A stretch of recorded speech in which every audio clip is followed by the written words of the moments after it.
Tere, ojo pues con eso. Estamos grabando a partir de este momento.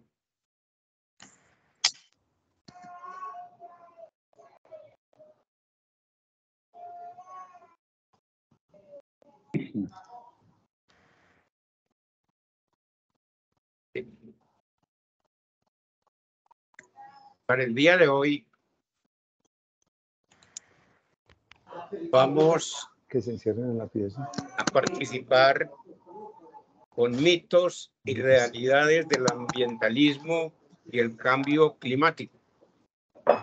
Y hemos decidido hacer un cambio en nuestro sistema de formato y vamos a presentar a los panelistas Luis Javier Botero, en ese orden, Ignacio Arbeláez, José Hilario López, Mario Saldarriaga y Luis Javier Gómez como la persona que va a sacar las conclusiones. Cada uno de ellos va a tener aproximadamente 15 minutos y entre presentación y presentación los demás participantes del foro pueden hacer breves preguntas y se dará respuesta. Entonces, vamos a empezar con la presentación de el doctor Luis Javier Botero. Adelante, doctor Luis Javier. Bueno, muy buenas tardes a todos. Entiendo, doctor Hernán, que usted va a poder poner mi presentación. Sí, señor, se la voy a poner enseguida. Bueno, yo voy a ir hablando ya, entonces me presento. Yo soy Luis Javier Botero Arango, soy ingeniero industrial de la Universidad Nacional. Tengo una maestría en Iowa State University en sistemas humanos integrados, también ingeniería industrial, pero en esa especialización, pero estuve unos 30 años en total en el sector privado y llevo unos 20, de 15 a 20 en el sector público, sobre todo en el tema de no violencia. Desde Guillermo Gaviria, yo fui el que introdujo pues a Guillermo Gaviria en el tema de la no violencia, o mejor, él me buscó porque estaba interesado en el tema y sabía que yo ya trabajaba en eso. Entonces, no soy un experto, todos los que están aquí saben más que yo, pero digamos que he sido un vocero desde hace muchos años. He venido hablando de este tema desde que se empezaron los objetivos del milenio. Yo, digamos, me identifiqué mucho con la importancia que todo el mundo tuviera conciencia de qué son y por qué eran importantes, y entonces llevo muchos años. Entonces, por eso es que conocí a Augusto y en esa búsqueda, y bueno, en todo caso, básicamente la presentación se llama Mitos y Realidades del Ambiente y el Cambio Climático, y esto es una pregunta con la que yo empiezo muchas charlas de distinto tipo, y es que yo le digo a la audiencia, a profesores, los que están en este auditorio, ustedes piensan que la humanidad va bien, y yo creo que absolutamente nadie dice que va bien. O sea, y entonces, por favor, sigue, doctor Hernán, y me gusta, enseguida cito a Bill Clinton, presidente de los Estados Unidos, que dijo esta frase en el 2005 en una entrevista con Larry King, y dijo, es que la evidencia científica demuestra que el mundo de hoy es inequitativo, inestable e insostenible. Es que es una frase muy contundente porque habla de evidencia científica que demuestra, porque hay cosas que no son ni evidencia científica y pueden insinuar, o la evidencia científica misma puede insinuar, pero aquí demuestra que el mundo es inequitativo, inestable e insostenible. Que es inequitativo, todo el mundo lo ve, no es sino montarse al metro, ir a caminar por cualquier calle con los ojos abiertos. Que es inestable, cada vez más inestable política, social y económicamente, aterradoramente inestable, pero sobre todo es insostenible, y es lo que la gente no ha entendido, y yo me siento siempre en que es insostenible. Así que, por favor, doctor Hernán, ayer el doctor Hernán me pidió que arrancara con esto, y aunque yo unas divisiones muy acercadas a la que yo dije, estas las busqué, y básicamente un ambientalismo es el movimiento político y social global que está orientado a la protección del ambiente, así como es el concepto general que la gente entiende por ambientalismo. Pero el cambio climático es la variación global del clima de la Tierra, y aquí yo creo, y Augusto me podrá corregir, debido principalmente a la acción del hombre, porque es que Augusto, que es experto en esos temas, les puede explicar todos los cambios de clima en la historia de la humanidad, que son relativamente cíclicos, cepas de calor frío con distintas duraciones, pero es que cuando han llegado las épocas de calor, no ha habido una influencia tan masiva del hombre. Entonces, el factor determinante en el desequilibrio hemos sido nosotros, pero además es que digamos, la responsabilidad está en nosotros. Por favor, Hernán, sigue. Aquí cito a Paul Hogan. Esta es una frase que él dijo en el 2009 a los estudiantes de la Universidad de Washington en la graduación, y les dijo literalmente así: clase del 2009, ustedes van a tener que descifrar lo que significa ser un ser humano en la Tierra en el momento en que todos los sistemas vivientes están decayendo y la rata de decadencia se está acelerando. Es como para volverse locos, pero no hay ningún informe de expertos de los últimos 30 años que pueda refutar esta afirmación. Yo creo que eso ha empeorado. Pero lo que me impacta es que dice: la civilización necesita un nuevo sistema operativo y lo necesitamos en pocos decenios. Ustedes son los programadores, yo creo que somos todos. Sigue otra frase, otro cito, otro profesor, Carlos José Mesa, de la Universidad Nacional, al que llegué recomendado por Augusto. Tiene un libro que se llama ¿Dónde va a caer ese globo? Y él dice: por muchos años la humanidad vivió los rendimientos del patrimonio natural, pero hoy nos estamos consumiendo también el capital. Siga, doctor, por favor. Yo espero terminar rápido porque los otros ponentes pueden tener... Talamos árboles más rápido de lo que se pueden regenerar. Hay sobreexplotación de acuíferos y disminución de los caudales de los ríos. Las tasas de erosión superan la deformación de suelos y se está perdiendo la fertilidad de la tierra. Estamos pescando más rápido la capacidad de repulsión de los peces. Estamos inyectando CO2 a la atmósfera a tasas más altas que lo que puede absorber. Siga, doctor. En conclusión, la supervivencia humana está en riesgo. Y a mí me impresiona que la gente no entiende. En su primera encíclica, el Papa Francisco arranca con un montón de evidencias científicas sobre esto. Y él dice: pero uno sale a la calle y es que es como si no estuviera pasando nada. La indiferencia y la apatía lenta impresionante. Y por eso a continuación sigo a Alejandro Haddad, considerado por la revista Time uno de los 100 genios que van a cambiar el mundo en este siglo. Un colombiano, profesor, por supuesto, de universidades americanas, y dice que tenemos 3 posibilidades. Por favor, doctor. La primera, dice, la primera posibilidad es que Gaia se va a librar de la infección. Gaia, el ser vivo, ustedes todos saben que está demostrado que Gaia es un ser vivo, el planeta es un ser vivo y nosotros somos la peste.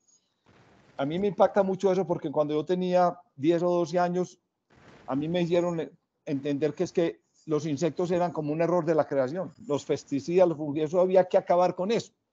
Y hoy en día se sabe que si acabamos con los insectos, desaparece todo rastro de vida en la Tierra, entiendo que en 40 o 50 años.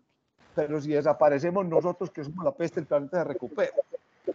Dice Alejandro Haddad: segundo, cambiemos, necesitamos cambiar y manejarnos bien. Eso no va a pasar porque vamos elevando nuestro nivel de conciencia tan despacio que eso se va a dar, no se va a dar a tiempo. Ustedes posiblemente conocen al doctor Francisco Restrepo Gallego, el hermano de la doctora Beatriz, prospectista de Harvard, y él dice, tiene una presentación demoledora donde él dice que ya pasamos del punto de no retorno. Y finalmente, la tercera, y dice Alejandro, lo mejor que nos puede pasar es una pandemia que mate 3/4 partes de la humanidad.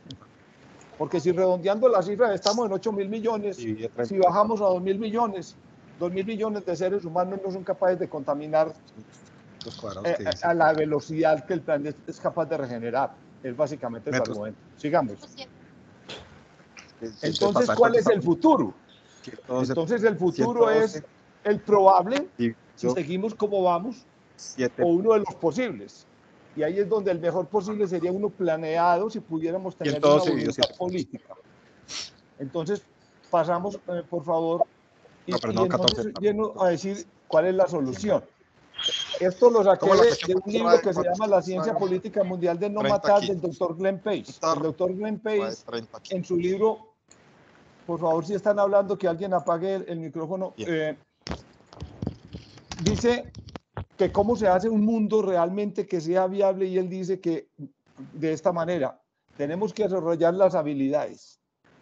Por ejemplo, para que sea un mundo que no puede matar, la gente cree que es imposible, que la paz es imposible, pero es totalmente posible. La Organización Mundial de la Salud desde el año 2002 concluyó que la violencia es una enfermedad prevenible. El problema es nosotros a qué velocidad nos vamos a mover. Y desarrollar las habilidades, en este caso, no solamente resolver conflictos como en el caso de la violencia, pero necesitamos que todo el mundo desde muy joven tenga conciencia de lo que es su huella ecológica, aprenda a reciclar, se vuelve un experto en reciclar y empecemos a desarrollar a pasos mucho más rápidos las economías circulares, etcétera. Eso es una necesidad. En segundo, las artes. Y yo menciono las artes y me pareció muy sabio porque ustedes saben que tenemos dos hemisferios. El uno es el lógico, racional, que es lo que llaman el masculino, pues el otro el relacional. Toda la educación de nosotros está enfocada básicamente en el lógico, no en el relacional. Pero cuando una persona desarrolla un instrumento musical, aprende a pintar, desarrolla ese lado, se vuelve un humano más completo, más sensible. La ciencia, yo creo que ustedes saben, porque este es de gente conocedora, pero yo me sorprendí mucho que en el año 2009 en Honolulu, en una feria, yo vi una máquina que sin conectarse a nada produce aire del agua. Produce agua del aire. Se puede poner en el desierto, haya tamaño industrial y saca agua pura del aire. Y, o sea que valdría pesos darle agua potable a todo el mundo. La ciencia, en el seguimiento de Al Gore, a su famosa película que le dio el premio Nobel, él demuestra cómo, aunque las cosas están mucho peor, tenemos mucho más conocimiento y capacidad de resolver los problemas. El problema es que falta voluntad política, falta conciencia. El espíritu, porque el espíritu es lo que tenemos en común y básicamente yo creo que todas las religiones, no lo creo, sé que todas las religiones y todas las tradiciones culturales hablan de no matar, de no hacer al otro lo que no quieras que te hagan contigo, y esa conciencia de nuestra relación con la tierra hay que cultivarla. Recursos de todo tipo, pero especialmente quiero hablar de los recursos que aparecen en crisis, el capital de la solidaridad, decía Guillermo, la base de la necesidad, ¿cómo es que se dice? La necesidad es la que crea la madre de la inventiva y de la creación. Entonces, ante una crisis, y yo por eso, a pesar de la evidencia, soy optimista porque yo creo que la fuerza de la evolución es tan grande que de alguna manera, así sean unos poquitos seres humanos, sobrevivan. Si pasara lo que dice Haddad de que bajáramos a 2.000 millones, pues los que quedarían con un nivel de conciencia muy superior. Liderazgo. Y eso es la gran crisis de nuestro tiempo. Y si no miremos este país, miremos esta ciudad. Líderes que piensen en el bien común. Líderes que tengan la claridad de realmente servir. Yo creo que la crisis aquí es aterradora. No mira los Estados Unidos, Inglaterra, Medellín, por Dios, Colombia. No, eso es una cosa. Venezuela, Nicaragua, en Corea del Norte. Entonces, pero la última es organizaciones. Necesitamos desarrollar, vuelva por favor una doctor que quiero hacer una reflexión que está en el libro y es que, ¿qué organizaciones vamos a necesitar y cómo tenemos que cambiar el sistema educativo? Las iniciales de eso es hacerlo.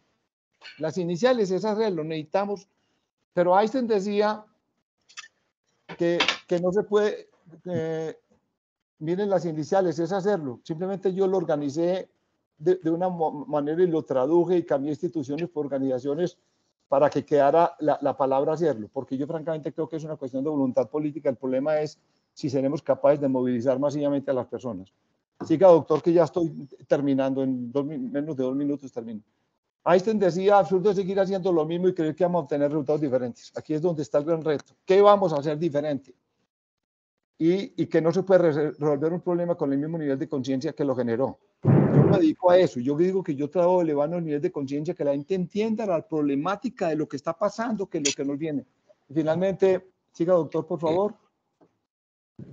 Porque Martin Luther King decía que o aprendemos a vivir juntos como hermanos o vamos a morir juntos como estúpidos.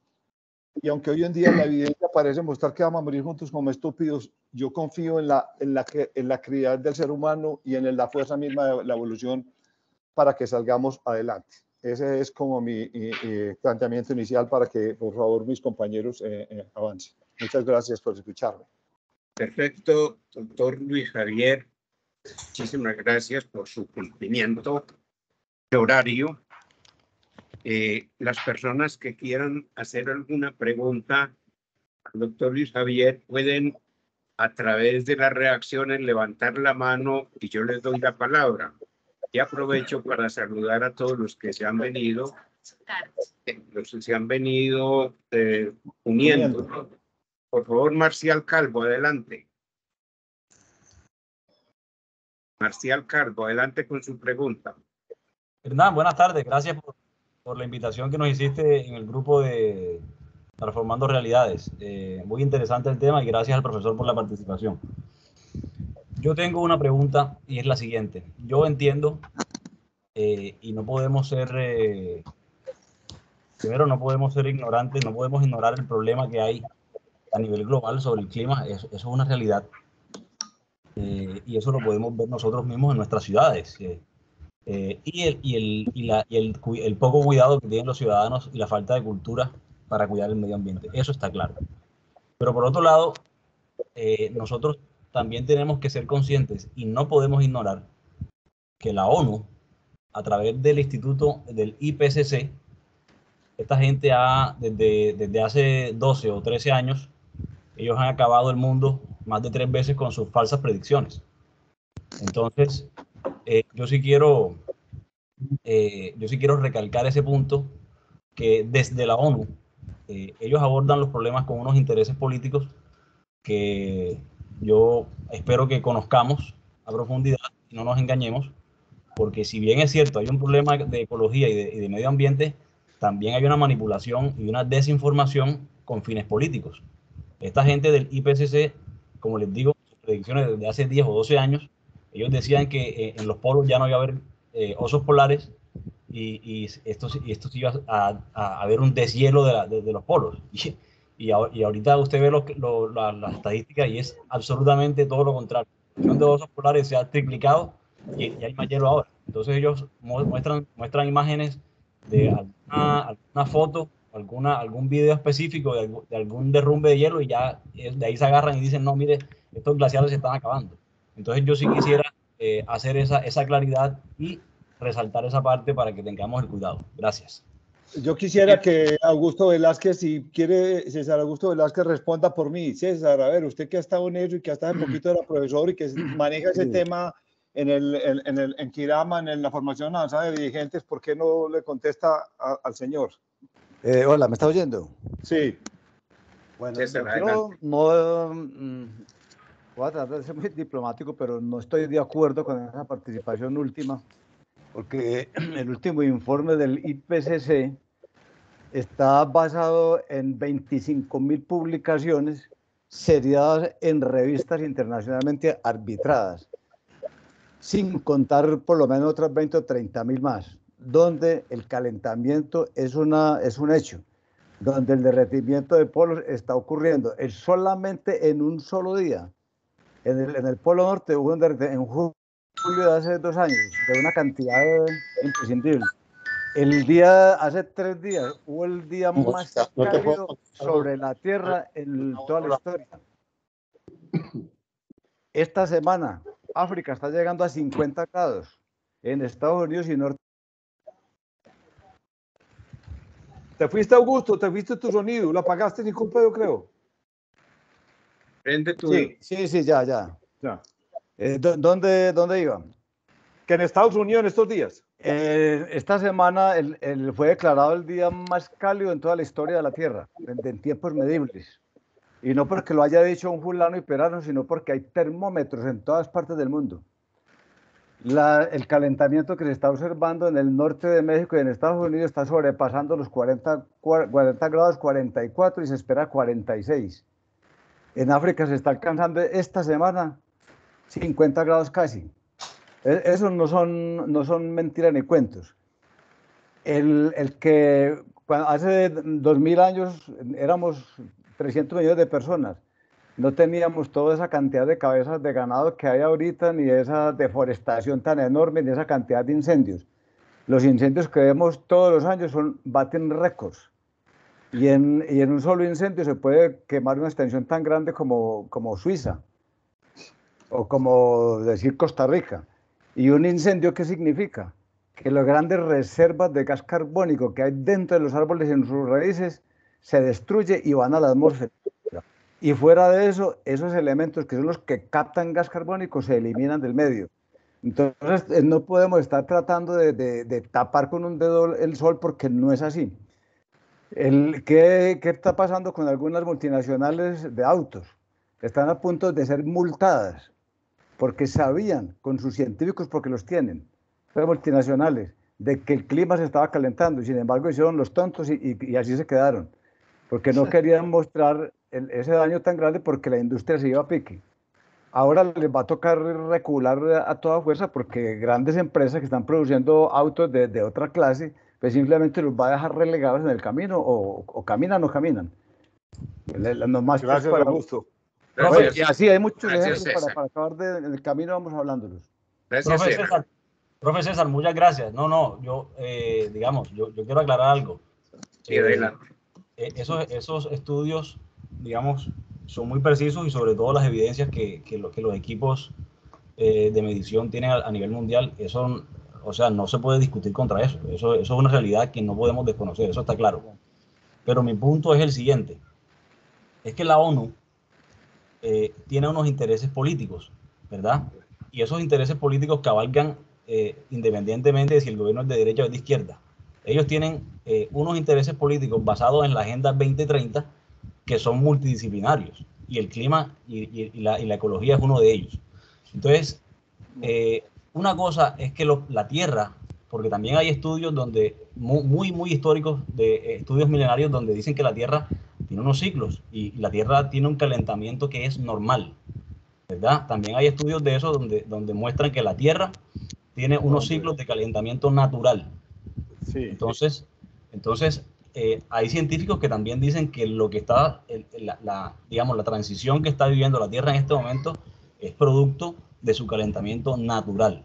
Ahora, una cosa es aceptar esa realidad y aceptar esos estudios, y otra cosa es que usted le diga a un país, no, usted tiene que descarbonizar su economía, porque entonces usted no está apoyando la huella verde y no está apoyando el clima, y entonces tenemos que descarbonizar la economía. Y entonces hay que acabar con Ecopetrol y hay que acabar con las industrias porque usted está contaminando el ambiente. ¿Me explico? Ese es el punto que yo quiero tratar. Bien, muchísimas gracias por su participación. Han terminado el tiempo para las preguntas y vamos a empezar la presentación con el doctor Ignacio Arbeláez. Doctor Ignacio Arbeláez, adelante. Doctor Ignacio, ¿me oye? Doctor Ignacio, adelante. Prenda su micrófono, doctor Ignacio. Doctor Ignacio, prenda su micrófono. No sé. Doctor Ignacio, no lo oímos. Doctor Ignacio.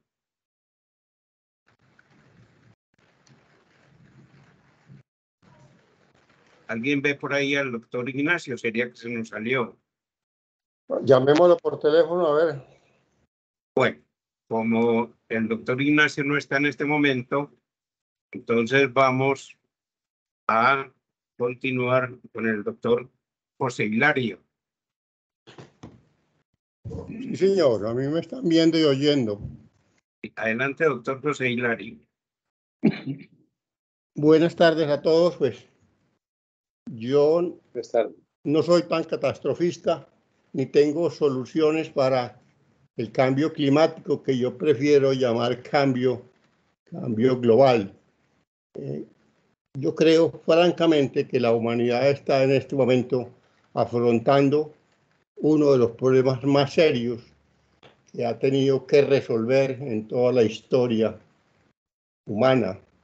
Pero yo soy optimista, yo confío en la ciencia, confío que Madre Gaia va a resolver, ayudarle a la humanidad por medio de la inteligencia artificial a resolver estos problemas.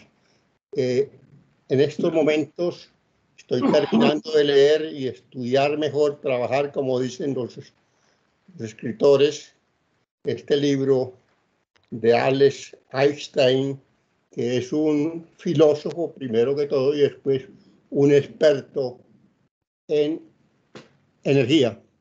A mí me preocupa mucho que este tema del cambio climático o cambio global lo estén manejando casi exclusivamente o monopolizando los ambientalistas y los expertos en energía y los economistas y los científicos mismos no están participando decisivamente en este debate. Entonces, yo no traigo soluciones. Un buen libro como el que acabo de leer y otros que he leído sobre este tema no dan soluciones, pero lo mejor que puede uno recibir de un buen libro, de una buena lectura.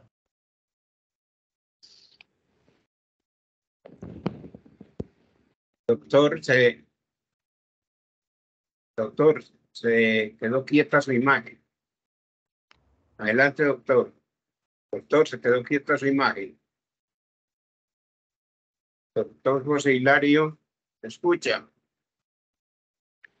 Doctor José Hilario, ¿me escucha, doctor José Hilario? Doctor José Hilario. Qué curioso, doctor, cómo funcionó bien ayer en la reunión que tuvimos. Sí, así son las cosas. Doctor José Hilario, ¿me escucha? Adelante. Se paralizó, doctor José Hilario, no, ni se escucha ni se ve moverse.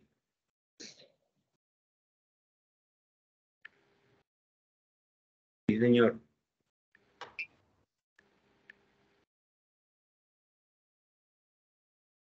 Bien.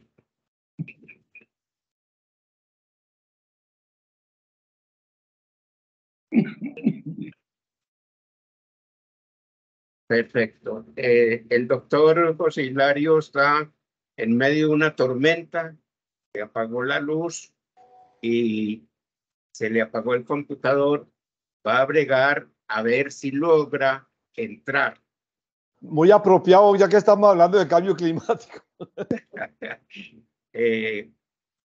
¿Alguien quiere hacer algún comentario mientras el doctor vuelva a conectarse? Yo quiero hablar algo. Adelante.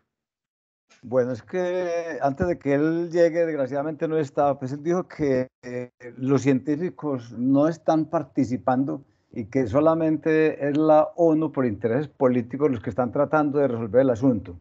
Tampoco estoy de acuerdo con eso. La ONU no es sino una entidad vocera.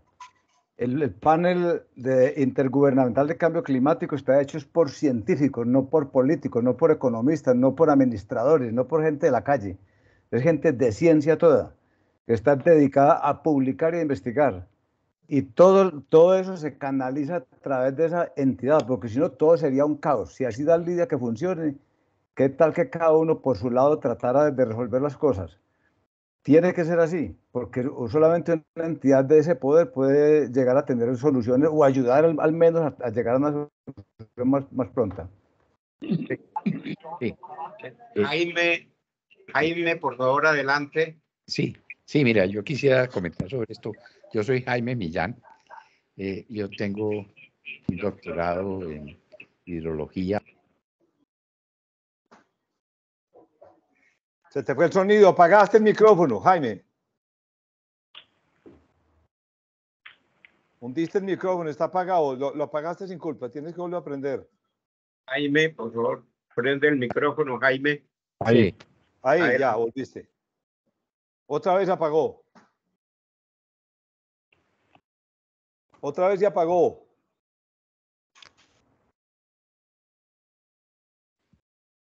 Jaime, adelante. Sí, ya. Bueno. Habla. No, yo lo que les quiero decir es que hay un consenso, y ese consenso no es solamente político, sino científico, ¿sí?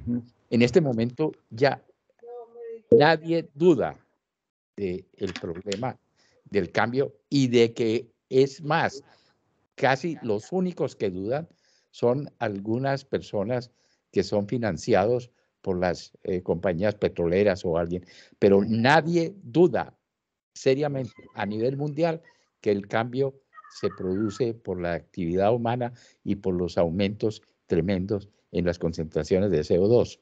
No solamente esto, cuando usted va a hablar, la NASA, los países donde hay la única cosa en que están de acuerdo, China y Estados Unidos, ¿sí? Es en esto. Entonces, hay una propaganda muy grande a nivel internacional de decir que es una cosa política. Yo les voy a mandar, porque no las tengo ahora en este momento, no sé cómo ponerlas, pero les mando links de explicaciones de todo esto. Cuando usted va y consulta los, digamos, los medios más serios periodísticos a nivel mundial, el Financial Times, el New York Times, el Washington Post, no hay absolutamente nadie que se atreva a siquiera a pensar que esto no es una cosa que ha sido originada por la actividad humana y que estamos ante una situación muy complicada. La otra cosa es que sí no debemos pensar, negar eso, sino cómo es que vamos a tratar de resolver este problema. Y ahí es donde se deben concentrar, porque ahí sí hay diferencias en la manera como se va a resolver el problema. Hay algunas personas que piensan que solamente con, digamos, la energía renovable se puede manejar, hay otras, pero el problema es mucho más complicado que ese, implica, eso sí, como se había dicho un expositor, una transformación importante en la manera como consumimos la energía, como nos vamos a organizar, un cambio radical. Implica un cambio radical, eso sí, y ahí es donde se debe concentrar la actividad de cómo es que vamos a poder lograr esos acuerdos y cómo vamos a poder financiar eso. Estar en este momento dudando de que esto pueda pasar, yo creo que perdemos el tiempo. El tiempo lo debemos concentrar en cómo vamos a tratar de resolver el problema. Sí, muchas gracias. Bien, ¿alguien quiere hacer una última pregunta para darle paso al doctor Mario Saldarriaga? Mientras entran nuestros compañeros, arreglan sus computadores que me han estado llamando aquí al celular, no han podido. Entonces, por favor, César Velázquez. Sí, yo quiero hacer una última aclaración. Es que los ciclos climáticos que se dan sobre la Tierra, para hablar de los últimos 2 millones de años, en el último millón de años están ocurriendo glaciaciones cada 100.000 años. Y en el millón de años pasado ocurrieron cada 40.000. En esas casi 30 glaciaciones que han ocurrido e interglaciaciones, que son las fases cálidas entre los periodos fríos, nunca la temperatura ha llegado a estar por encima del nivel que subió hoy en día. Y no estamos en este momento en la fase más álgida de un interglacial. Ni tampoco recién ha caído un meteorito, ni tampoco ha habido una explosión de vulcanismo intenso, ni ha ocurrido fenómenos de esos que han causado climas violentos en otra época. Es la única razón, y que por lo menos un 70% que se atribuye al calentamiento hoy en día, más que a cualquier otro ciclo, es acción humana, es antrópica. Eso ya no tiene vuelta de ojo. Y como lo dice el doctor Millán, eso hay suficiente evidencia para mostrarlo. Marcial, antes de darte la palabra, le quería decir al doctor César, es que generalmente se habla muy rotundamente de que el hombre es el único responsable del cambio climático. Usted acaba de afirmar que hay unos ciclos de cambio climático que son por periodos. ¿Qué puede decir a eso? No, eso es así. Y nosotros como humanos somos la última especie a aparecer en la Tierra. Y los cambios climáticos han ocurrido toda la existencia de la Tierra sin nosotros. Para que la Tierra cambie no nos necesita a nosotros absolutamente para nada. Solo que en la fase en que nosotros estamos nos ha tocado ver unos de esos ciclos. Y algunos de esos ciclos han sido más o menos fuertes. E incluso en la última deglaciación nosotros no llegamos ni siquiera a 1 millón de personas en la población, porque el frío nos mata y el calor, si pasa de un cierto nivel, también nos mata. Perfecto. Marcial, adelante. Y ya muerte. Marcial, adelante. Gracias, profe. Yo tengo una pregunta. A ver, el calentamiento global y, digamos, los cataclismos que están ocurriendo son productos de los cambios naturales de la Tierra o son producidos por el hombre. Esa es una pregunta. Porque si nosotros comparamos la población mundial versus la extensión de todo lo que es la Tierra, pues entonces tenemos que revisar si es que realmente ¿Es el hombre el que está produciendo el calentamiento global o son ciclos naturales de la Tierra? Y segunda pregunta, ¿ustedes están de acuerdo con que la ONU, y yo estoy muy enfocado en la ONU porque a mí me gusta revisar a fondo lo que ellos tienen, porque ellos sí tienen intereses políticos? ¿Están ustedes de acuerdo con que la ONU haga propaganda y apoye la descarbonización y la desindustrialización de las economías del mundo para cuidar el cambio climático? Esa es mi Perdón, ya pude entrar. Si me permite, tomo el hilo de la conversación. El panel internacional para el cambio climático de la ONU, como lo va a ver mi estimado señor más adelante durante mi presentación, es uno de los organismos que está apoyando parte de la exposición que yo voy a desarrollar a continuación. Si me permiten, ¿puedo continuar, doctor Hernán? Me disculpan de todas maneras. Estaba diciendo que tenemos que integrar decididamente al debate sobre cambio climático, cambio global, a los expertos de la energía, a los hombres que trabajan los temas éticos y a los economistas y a la comunidad científica que yo, pues es una opinión personal, definitivamente no está tomando en este momento el liderazgo sobre el gran debate que está dando en este momento la humanidad sobre la transición energética. Hay dos marcos para mirar el problema. Un marco que define el tema del cambio climático dentro del privilegio a la prosperidad humana, y hay otro que se refiere únicamente a los impactos que el cambio climático antrópico que ha generado por la actividad humana está causando dentro de los ecosistemas planetarios. Yo definitivamente debo privilegiar los temas de la prosperidad humana, como lo vamos a ver enseguida. La Tierra no es un organismo débil. La Tierra es un organismo que resiste todos los impactos antrópicos y no antrópicos que ha causado la evolución del sistema terrestre.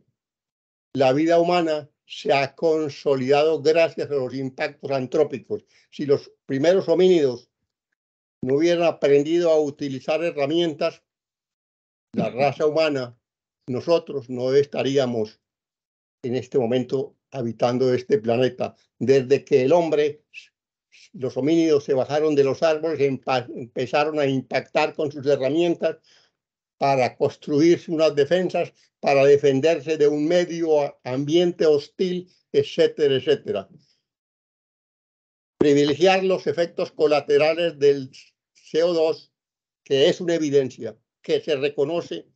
La Tierra se está calentando fundamentalmente por la acción antrópica que empezó cuando el hombre por primera vez, tal vez con la revolución industrial, empezó a transformar la energía calórica en energía mecánica. Empezó un cambio planetario que se llama, entre los científicos, el antropoceno. Pero estos ambientalistas minimizan los beneficios de los combustibles fósiles y privilegian los impactos negativos que se están causando en el ecosistema, los efectos colaterales. La OPEP prevé que el consumo global de petróleo aumentará hasta mediados del siglo presente. Su peso en la canasta energética se reduciría, pero seguirá siendo la principal energía. En este momento, el debate que se está dando en gran parte del mundo y sobre todo en nuestro país, dicen que la solución es reemplazar de tajo los combustibles fósiles por las energías renovables no convencionales, fundamentalmente el sol y el viento. La ONU dice una cosa bien importante. La ONU dice que, perdón, al anterior, por favor. que en la línea media, que el mundo desarrollado, los países del primer mundo, efectivamente están en capacidad de reducir el consumo de combustibles fósiles en la matriz energética, pero los países no desarrollados, los países más pobres del mundo, más de 1.000 millones de habitantes, sobre todo que viven en el África subsahariana, no van a poder reducir un consumo que no tienen, lo tienen muy escaso, sino que por el contrario van a aumentar ese consumo en 74,3%, esto en el escenario 2050. Ahí empiezo a responder la pregunta. La ONU está en parte apoyando estas cosas que yo empecé a decir y que me estaba controvertiendo el compañero. La siguiente, por favor, doctor Hernán. Diapositiva siguiente, por favor. Es que la prosperidad generada por los combustibles fósiles a partir del año 1800 es evidente, es evidente. Mire, reitero, a partir del 1800, cuando empezó el apogeo de la revolución industrial, el consumo de combustibles fósiles, fundamentalmente el carbón primero y después el petróleo, aumentó significativamente la emisión de gases de efecto invernadero, principalmente el CO2. Pero efectos colaterales positivos, prosperidad humana, la esperanza de vida de la humanidad, mire cómo se disparó desde 30 y pico de años en el año 1800 hasta casi 70 años es la expectativa de vida para nosotros los que tenemos alguna alimentación y alguna asistencia higiénica y médica, y para los países del primer mundo. Pero a los países africanos esta expectativa de vida apenas alcanza 50 años. Por eso es que la energía les va a ayudar a encontrar la prosperidad que el mundo desarrollado encontró con el incremento de la expectativa de vida. Aquí está el PIB mundial.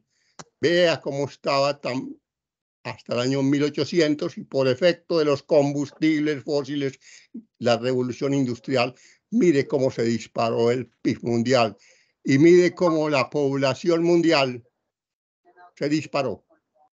Y contrariamente a lo que decía el Club de Roma en el siglo pasado, la humanidad está desarrollando nuevas tecnologías y sistemas agrícolas que permiten en parte suplir las demandas alimenticias que esta población incremental exige. Eso no hubiese sido posible sin las energías, el riego, etcétera, etcétera. Mire, reafirmando lo que yo les he dicho, a partir del año 1800, pero sobre todo a partir de 1950, se dispararon las emisiones de CO2, evidentemente, y yo no soy un negacionista jamás.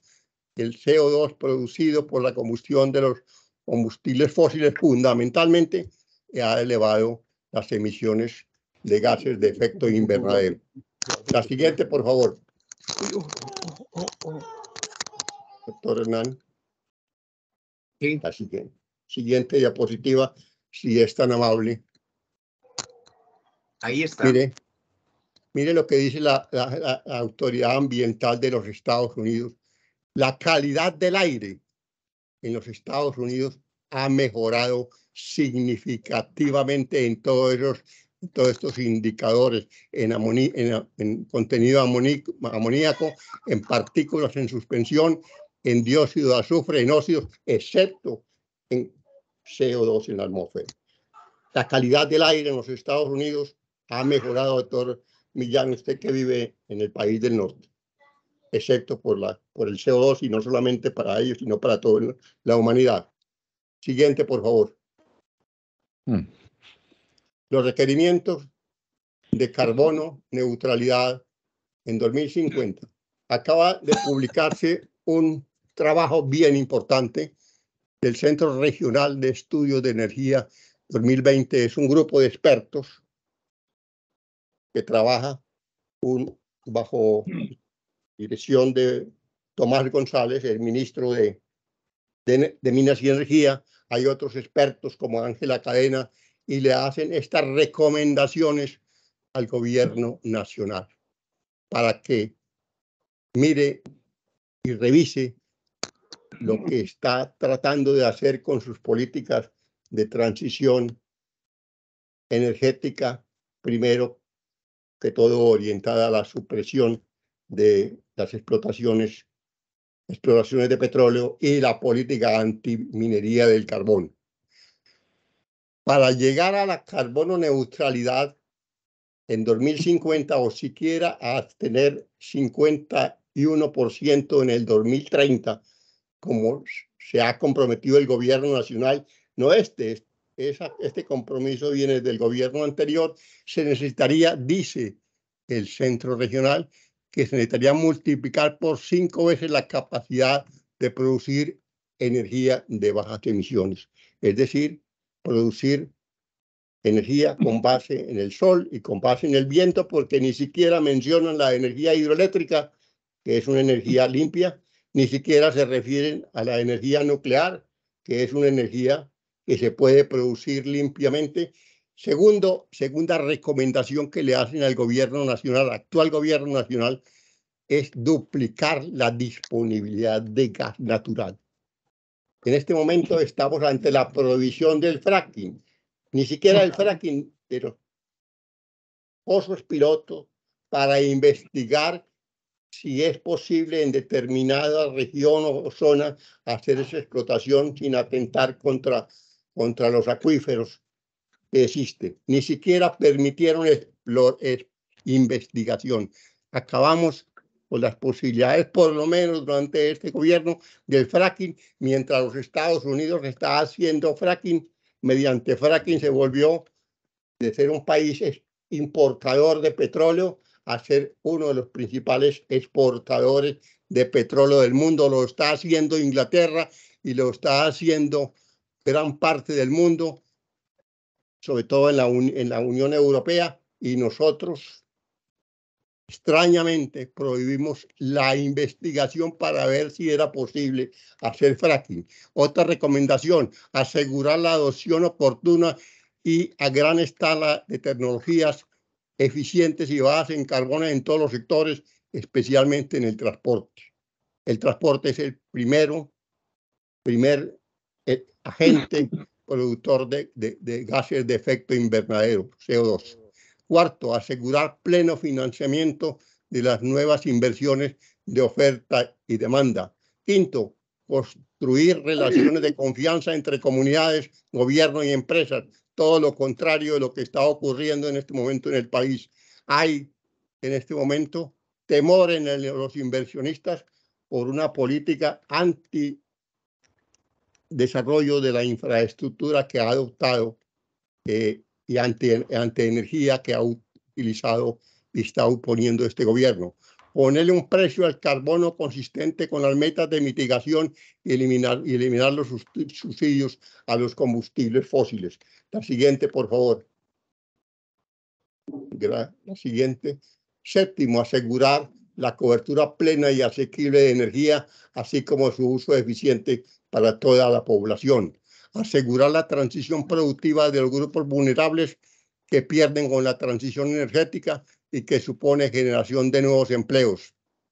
Acompasar la transición energética y la transición fiscal, dado el enorme papel de los fósiles en la financiación de la inversión pública. 7% de los ingresos fiscales dependen del sector petrolero. Cerca del 50% de las exportaciones del país son sector petrolero. Y cerca del 3% del PIB es sector petrolero. Y esto es lo que queremos poner en riesgo, incrementar el conocimiento, las capacidades de investigación e investigación nacionales y el contenido local de bienes y servicios. La siguiente, por favor.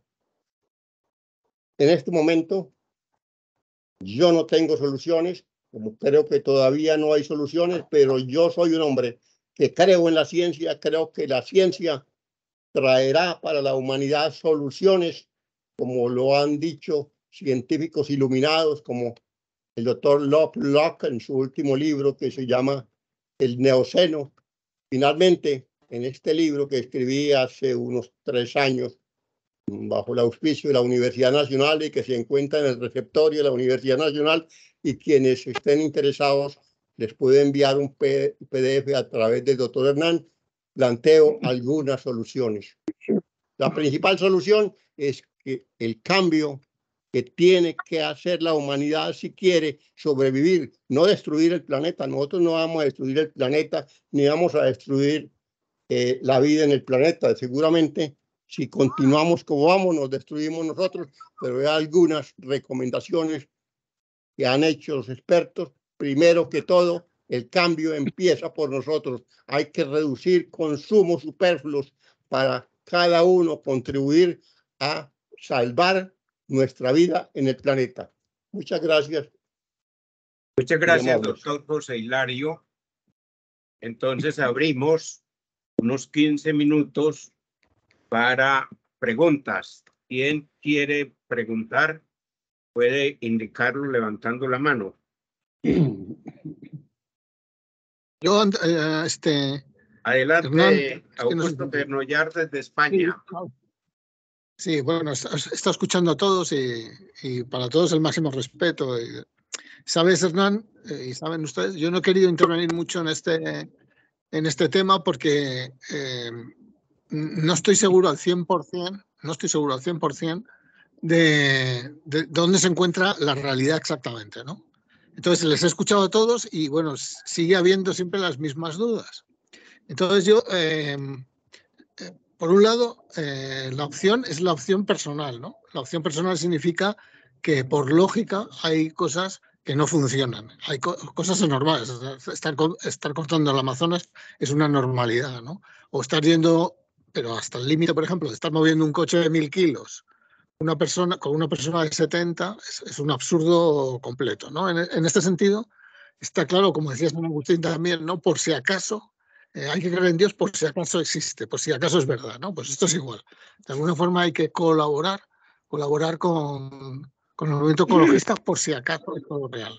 Ahora bien, hasta donde yo he investigado, y por eso no quiero hablar de este tema porque no tengo la certeza, ¿no? Hasta donde yo he investigado sí que hay ciertas dudas. Por ejemplo, la Tierra ahora, no sé si lo saben o luego me discuten, porque lo que digo tampoco es al 100%, no creo que pueda asegurar al 100% que lo que digo es la realidad, ¿no?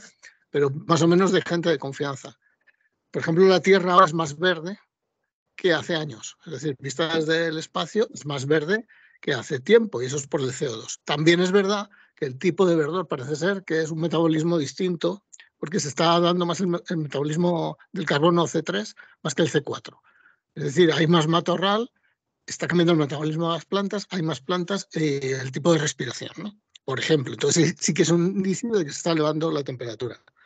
En cuanto a la elevación de temperatura, el tocayo mío, César Augusto, yo estoy básicamente de acuerdo con él, ¿no? Es un poco discutir. Los datos que yo vi hasta hace relativamente poco, pensás que ahora no se los puedo mostrar porque los pierdo, ¿no? Pero era un diente de sierra, ¿no? El histórico geológico, ¿no? El histórico a largo plazo. Son picos de sierra de temperatura donde yo discrepo, por lo menos los datos que yo leí con el doctor César Augusto, en el sentido de que no es el punto más cálido ahora. Lo que sí era, si recuerdo bien, es la pendiente de subida más acentuada.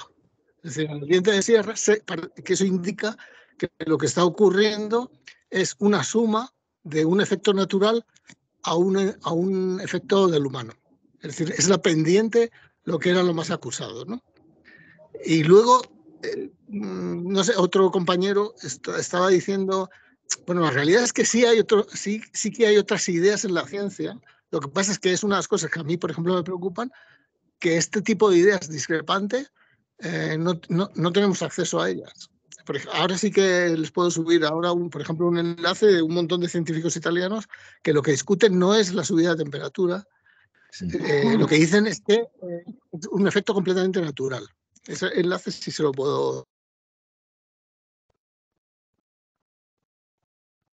Se fue. Gracias, doctor Augusto. No mezclar, perdón. Augusto, Gracias, adelante. doctor Augusto. Sí, hay Sí, otros. y el último punto. Sí, Hay un concepto que es muy interesante, que de lo que se habla es que lo que hay es mucha presión sobre los ecosistemas y no tanto es un cambio de temperatura. Y el interés es precisamente hablar sobre la subida de temperatura y no sobre la presión sobre los ecosistemas. Y esto es una versión bastante interesante también. Es decir, todo el mundo intenta ocultar dónde está el problema más grave, unos y otros. No sé, lo lanzo ahí, yo no tengo certezas ni nada, simplemente es para discutir y para amenizar todo esto, ¿eh? O sea, nada más que ello. Hernán sabe que eso he dicho anteriormente. Y nada más, yo a lo mejor les tengo que... Gracias, Augusto. César, ibas a decir algo. No, que a lo mejor tengo que dejarles, por eso intervengo ahora. Ah, ya. Pero César de pronto iba a hacerte una réplica, Augusto. Bueno, no tanto como réplica, pero yo lo que mencioné yo ahorita, que la temperatura más alta en la historia de la Tierra no es en toda la historia de la Tierra, sino en los últimos 2 millones de años. Atrás ha habido temperaturas 8, 12, hasta 15 grados más altas que la que tenemos hoy, en tiempos donde la vida humana hubiera sido imposible. Cuando vivieron los dinosaurios o vivieron otro tipo de organismos, nosotros no hubiéramos podido estar ahí. Nosotros estamos adaptados a un metabolismo muy diferente. Y si pasamos de cierto grado de temperatura, vamos a estar en problemas, porque no estamos hechos para otra cosa. Y nuestro metabolismo no va a cambiar porque sí, por políticas, ni por leyes, ni por normas. Simplemente es una cosa biológica que obedece a evolución. Eso es más bien una aclaración. Lo de la temperatura también creo que yo estoy muy de acuerdo con que la presión sobre los ecosistemas es enorme. El daño es demasiado grande, pero lo de la temperatura no es menor. Porque es que es una realidad que se ha subido. No se dice que todo es por culpa del hombre, también hay una parte natural en un porcentaje. No se ha podido tener como un acuerdo cuánto es usted y cuánto es el otro. Pero que está subiendo, y que hay un efecto invernadero, está ocurriendo. Y ese efecto invernadero tiene consecuencias graves, que las estamos viendo. No es que nos las están contando, ni que vamos a esperar a la mañana, sino que antes de morirnos nos toca. Y esta misma semana, huracanes cada vez más intensos, nevadas cada vez más intensas, el mar subiendo. Eso es una realidad. Bien. Muchísimas gracias. ¿Alguien había levantado la mano? José Hilario, prende tu micrófono. José Hilario, prende tu micrófono, por favor. José Hilario, no te oímos. Micrófono apagado. Adelante, José Hilario. Prende el micrófono.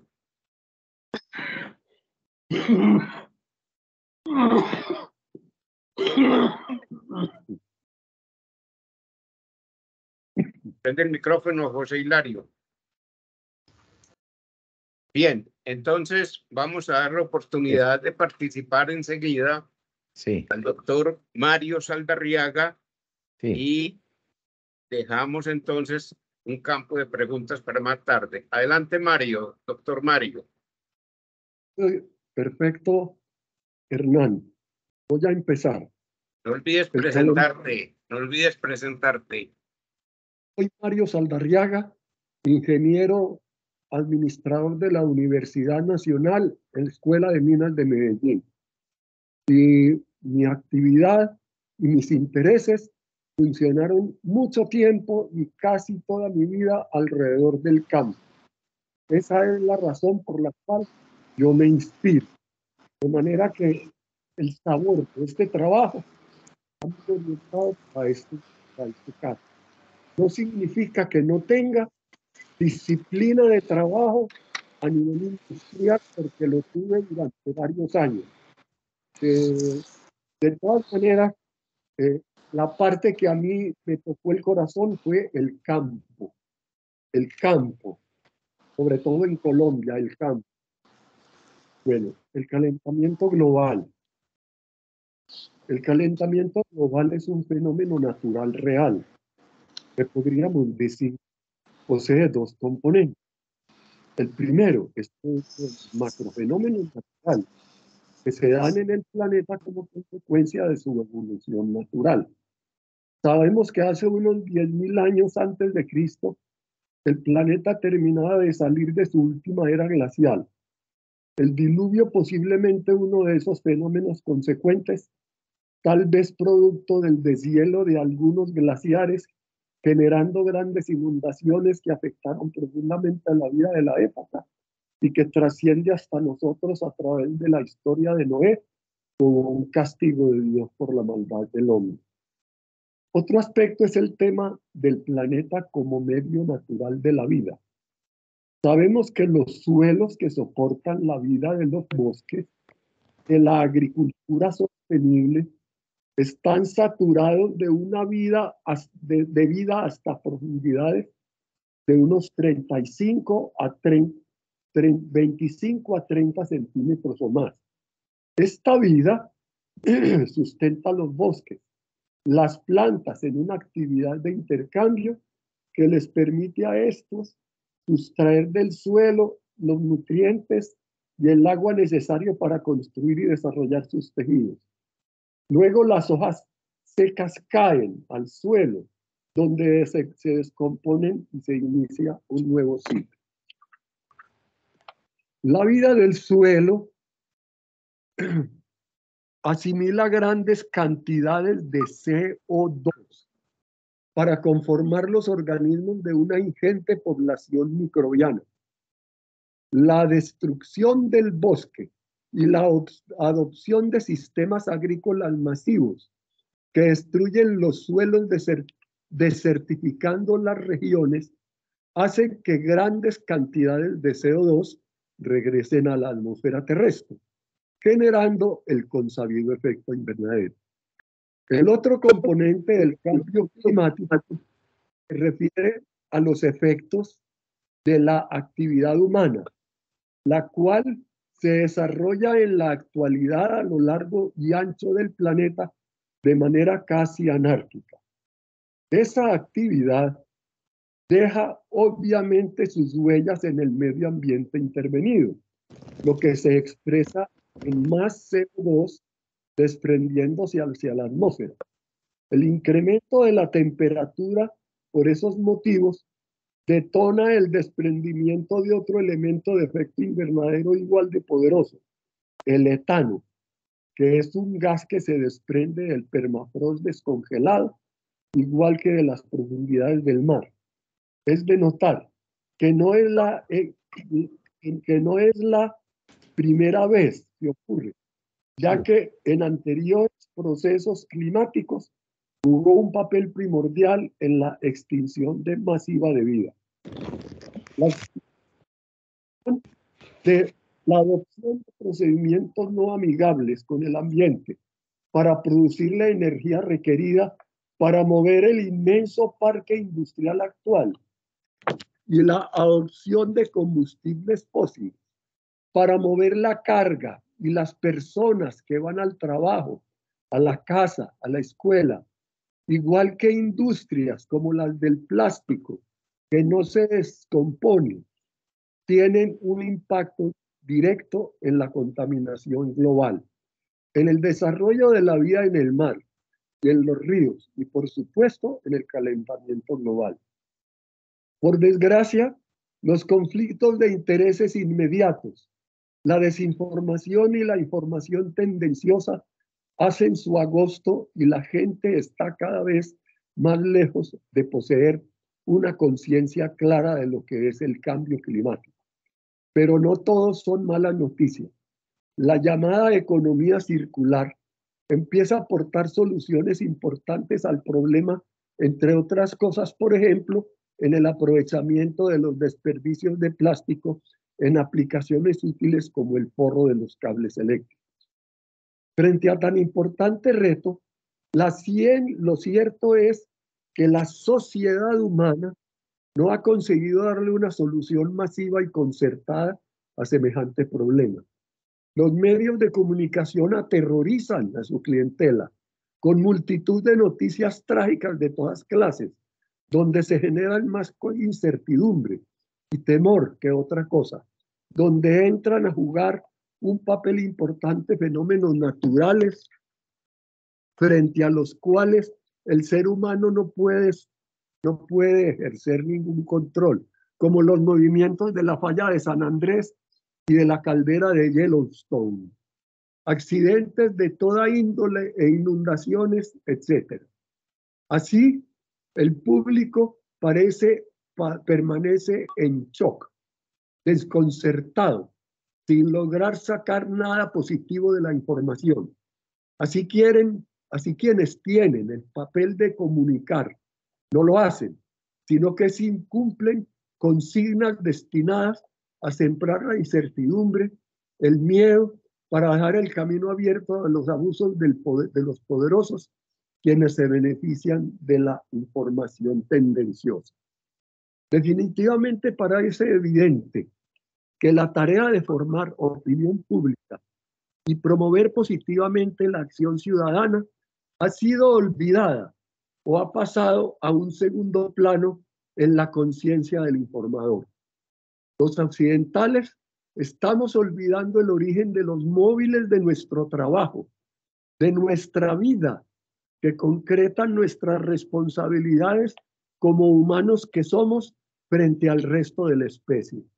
Nos olvidamos que los principios éticos que nos movieron siempre tienen un origen, el mensaje, el ejemplo, las enseñanzas de Jesús de Nazaret, el modelo de amor que él instituyó y sembró en nosotros, entre otros valores. Esos valores han debido pulir nuestras ambiciones de todo tipo. Han debido incrementar en cada uno de nosotros nuestra responsabilidad social, nuestra solidaridad con el prójimo, nuestra responsabilidad colectiva frente al trabajo que desempeñamos y cómo lo desempeñamos. Por eso la carencia de semejantes cualidades humanas nos han llevado a una verdadera crisis global, a las actitudes egoístas, a las ambiciones de poder y riqueza que mueven a la supremacía de las personas, de las naciones, a cualquier costo, incluso la seguridad ambiental. Mil gracias. Muchas gracias, doctor Mario. Abrimos entonces 15 minutos para preguntas.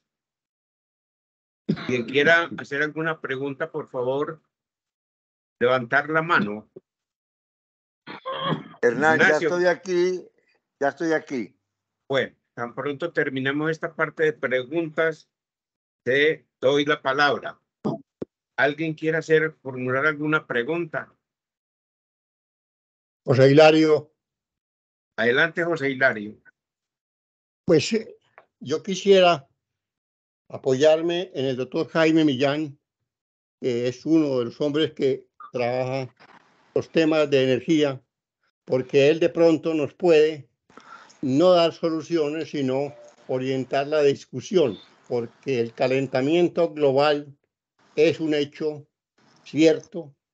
Hay diferentes posiciones como mitigarlo, pero todavía no vemos cómo vamos a hacer la transición energética que nos lleve a una economía descarbonizada. Yo quisiera pedirle, con la venia del doctor Saldarriaga, que me permita que el doctor Millán nos dé su opinión sobre las posibilidades que se están viendo internacionalmente para tratar de enfrentar este gran problema que está en este momento perturbando toda la tranquilidad del universo. Adelante, si es tan amable, doctor Millán. Adelante, doctor. Sí, muchas gracias. No, gracias, José Hilario. No, yo evidentemente he venido trabajando en energía desde hace mucho tiempo. Yo fui el jefe de la sección de energía de la parte de economía de energía del BID durante muchos años. Me jubilé y ahora en Colombia soy miembro de la Junta Directiva de XN, fue miembro del Consejo Directivo de la UNE, o sea que he estado enterado del tema continuamente. Y lo que quisiera decirles es, bueno, como dice José Hilario, no tenemos soluciones mágicas, aquí no hay una bala de plata para tratar de resolver el problema, lo único que tenemos certeza, y en eso pues hay incertidumbres sobre de cuál es la magnitud y qué tan rápido, pero que sí tenemos certeza, y en esto sí hay, yo quiero enfatizar, hay un acuerdo científico y a todo nivel, del más alto nivel en el mundo, en todas las autoridades. No se trata de que estos sean unos loquitos de la ONU que están planteando eso, no, por el contrario, a más alto nivel, a nivel de las finanzas internacionales, toda la gente está preocupadísima sobre esto, hay certeza sobre esto. Nunca antes en la historia, obviamente que hay ciclos y cosas, pero toman miles de años, pero nunca en la historia ha subido tan rápido la temperatura como en los últimos 100 años. Entonces, el punto que plantea Hilario es ese, y él lo planteó muy bien ahí, planteó una lista, y centrémonos en Colombia, ¿no? Él planteó una lista de acciones que presenta este centro de investigaciones, que todas, yo adhiero a todas ellas, ¿no es cierto? Hay que trabajar en estas cantidades. Pero entonces, a nivel internacional, ¿qué es lo que pasa? Y es que hay medidas de mitigación, ¿sí?, que implican energía renovable, pero resulta que esa es únicamente parte del problema. El problema tremendo en la mitigación es que tenemos que cambiar la industria, que tenemos que cambiar el transporte, y solamente parcialmente vamos a poder hacer eso. ¿Cómo vamos a poder cambiar eso? Eso toma tiempo, toma bastante tiempo para poder lograr vamos a tener los carros eléctricos, vamos a tener otro tipo de cosas. ¿Cómo vamos a cambiar la industria siderúrgica? ¿Cómo vamos a cambiar la industria del cemento, que son de las que más producen emisiones? ¿Cómo vamos a manejar el problema del metano? ¿Sí? ¿Cómo vamos a manejar todas estas cosas? Todas estas emisiones son tremendas, que implican una gran cooperación internacional. Y el mundo se está moviendo, no son unos políticos que tengan una agenda, no, es toda, absolutamente. Y yo les cuento, yo tengo un hijo que trabaja en Wellington Management, que es uno de los fondos de inversión más grandes de Estados Unidos, y que él se ha cambiado y está dedicado a este problema. ¿Cómo es que se van a lograr conseguir las grandes sumas que requiere de investigación? Porque se necesitan nuevos productos, se necesitan, además de la mitigación, vamos a necesitar captura de CO2, vamos a necesitar otra cantidad de cosas que apenas están diseñando ahora. Entonces, el punto aquí clave es que tenemos una transición energética, pero una transición energética que no solamente es ser justa, sino responsable, ¿no es cierto? Y entonces ahí viene, vuelvo a Colombia. ¿Y qué es lo que pasa? Aquí se ha planteado de que nosotros podemos tener generación de electricidad con fuentes renovables en 2030, y eso es un mito. Hablando acá de mitos y realidad, es un mito, es imposible que podamos llegar allá. Y es imposible, ¿por qué? Porque las energías nuevas renovables son energías intermitentes que hay veces salen, hay veces que no salen, y van a necesitar un respaldo, y van a necesitar flexibilidad de otros sistemas, porque, por ejemplo, el sol se va a las 11, a las 6 de la tarde ya no hay sol, entonces necesitan entrar nuevas fuentes que lo reemplacen de otra fuente que no sea el sol, entonces van a necesitar tener pues más capacidad en las hidroeléctricas, o van a necesitar tener unas térmicas que puedan tomar esa carga. Eso ya está visto en todas partes, en Estados Unidos, en Europa Occidental, eso está. O sea que en realidad, cuando estamos diciendo, por eso decíamos que la solución es una sola bala plata, no es una ola de plata, es una transición, y hasta que no tengamos baterías que puedan tener energía de largo plazo, y vamos a necesitar todo. Entonces vamos a necesitar es una mezcla, ¿sí?, de acciones, y cómo coordinar eso va a ser muy complicado. Ahora, hay otro punto importante. La Agencia Internacional de Energía, ¿sí?, que no es de la ONU, entre otras cosas, ha venido trabajando sobre este tema, y les recomiendo que entren a la página de la Agencia Internacional de Energía. Tiene indicaciones de todas las cosas que se están haciendo. Y la Agencia Internacional de Energía dice que para 2050, para poder llegar a cumplir con estas metas, la mitad de la mitigación va a ser con eficiencia energética. Es decir, una de las cosas que planteaba José Hilario ahí, de cómo vamos a poder tener sistemas, por ejemplo, vamos a tener que tener un sistema de cemento, ¿sí?, que no produzca emisiones. Vamos a tener que tener siderúrgicos que no lo tengan. Vamos a tener que tener, evidentemente, no solamente carros eléctricos, sino vamos a tener que tener todas las motocicletas, las bicicletas. Vamos a tener el hidrógeno, en algún momento va a ser, todavía no. Aquí hay un mito de unas personas que piensan que el hidrógeno está pasado mañana, pero hay problemas muy serios. El hidrógeno se va a demorar, pero sí va a ser parte fundamental. La energía nuclear también, como bien lo dijo José Hilario, no se trata de una sola cosa, se trata de un conjunto que sean más limpias. Perdón si me explico, no sé.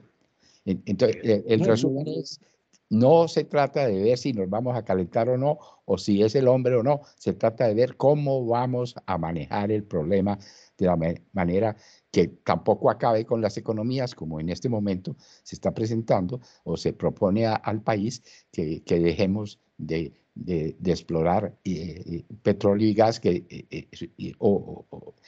es, en mi concepto, y no solamente en el mío, lo dijo José Antonio Campo, el ministro de Hacienda. Esto es una locura. Una transición energética necesita por lo menos 15 o 20 años. Muchas gracias. Doctor Jaime, excelente su aporte. Vamos entonces a darle la entrada al doctor Ignacio Arbeláez para que nos exponga. Luis Fernando, ibas a preguntar algo.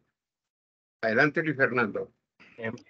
Hernán, sí, no, simplemente pues iba a decir algo frente a lo que se ha expuesto, y es, pues, no sé si hablaron del libro de Bill Gates, que él habla, se llama Cómo evitar un desastre climático, y expone un poco lo que estaba diciendo pues el señor Jaime, y es que él dice que de acuerdo como a lo que está pasando hoy en día, pueden existir mayores crisis económicas cada 10 años peores a la que fue la pandemia, pues ocurrió por la pandemia, ¿cierto? Y esto tiene sentido porque él dice que, por ejemplo, si hay una cantidad de lluvias desbordantes, ¿cierto? Pues se desbordarán ríos y eso dañará cosechas, y eso generará como un desastre económico, ecológico, que genera desastre económico, pues por un tema de si se dañan los cultivos, ¿cierto? Entonces hay falta pues de alimentos, entonces eso generará,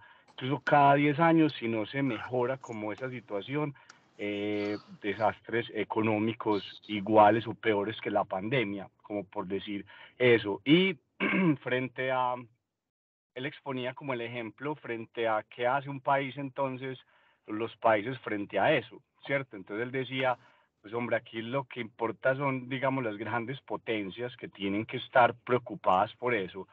Él está buscando muchos fondos de inversión, y es verdad que están preocupados por este tema. Yo creo que es uno de los principales problemas del mundo hoy en día. Pero entonces también él decía, hombre, yo no le puedo exigir un cambio en políticas públicas al África, a un país pequeño de África, diferentes a los Estados Unidos, ¿cierto? O China.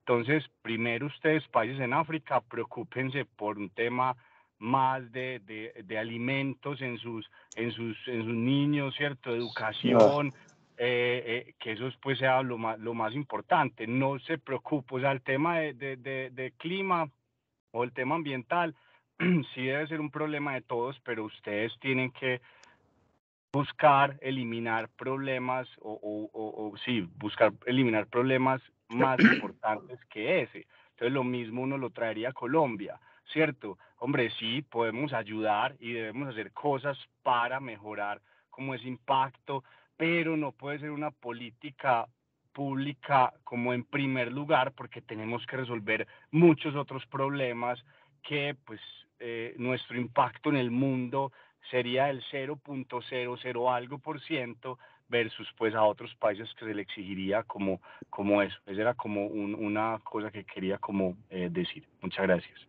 Y gracias, doctor Luis Fernando. Muchísimas gracias. Vamos a ver qué nos puede decir el doctor Ignacio a continuación. Buenas tardes. Tuve un problema en el internet por unas llamadas que me hicieron desde Europa y se cortó. Pero primero que todo, felicitar a Hernán por esta nueva reunión de ética civil. Y quiero felicitar a los expositores que me antecedieron por sus buenas charlas. Yo me voy a dedicar a mitos y realidades del aporte en el sistema de transporte en general y en su influencia en el ambiente y en el cambio climático. La siguiente, Hernán. Bueno, ya está ahí. Me voy a dedicar a la contaminación en el Valle de Aburrá como un caso particular. El Valle de Aburrá se puede copiar a muchas ciudades de Sudamérica, de Centroamérica y del mundo, con las características de este valle. En el caso de Medellín, el 80% de las partículas contaminantes PM2,5 las aportan las fuentes móviles y los automóviles o vehículos, no solo por el combustible, sino también por el desgaste de las llantas, de los frenos y la vía y el polvo que está en la vía.